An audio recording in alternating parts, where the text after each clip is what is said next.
Hello বন্ধুরা, আজকে আমি তোমাদের সাথে শেয়ার করব হারিয়ে যাওয়া সেই তিত বেগুনের রেসিপি।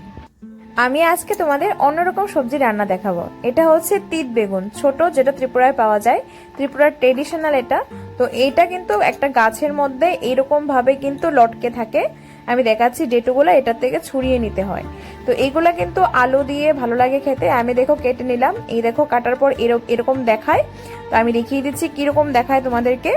তো এইগুলা কিন্তু আলুর সাথে, কচি আলু বা যে কোনো আলুর সাথেই ডুমো ডুমো করে কেটে বা যেভাবে খেতে চাও সেভাবেই খেতে পছন্দ আর ভালো লাগে খেতে। এই দেখো আমি প্রথমে কিন্তু আলুগুলো ধুয়ে সুন্দর করে আলুগুলো আগে ভাজি করে নিলাম।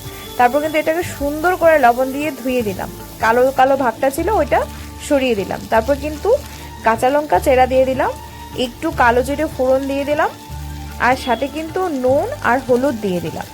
তো এইগুলা কিন্তু সুন্দর করে আমি কালারের জন্য দিয়ে দিলাম। কালার ছাড়াও করতে পারো, সাথে যদি চাও একটু গুঁড়ো মশলাও দিতে পারো। আমি মশলা টশলা দিইনি, নর্মালি ভাজি করেছি। তারপর কিন্তু একটু আলুটা যখন হালকা একটু সিদ্ধ চলে আসবে, আমি কিন্তু এটার মধ্যে এই বেগুন যে কেটে রেখেছি সেটা দিয়ে দিলাম। তো এটা কিন্তু খেতে দারুণ লাগে, খালি খালিও খেতে পারো, আলু দিয়েও খেতে পারো, বা অন্য কোনো সবজি দিয়েও খেতে পারো, গাজর টাজর দিয়ে। আমার কিন্তু এভাবেই খেতে ভালো লাগে।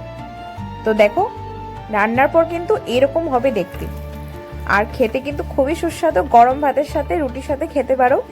একটু একটু তিতে তিতে হয়, বেশি না, একটু একটু, আবার বেশি ভাজা করলে কিন্তু হয় না।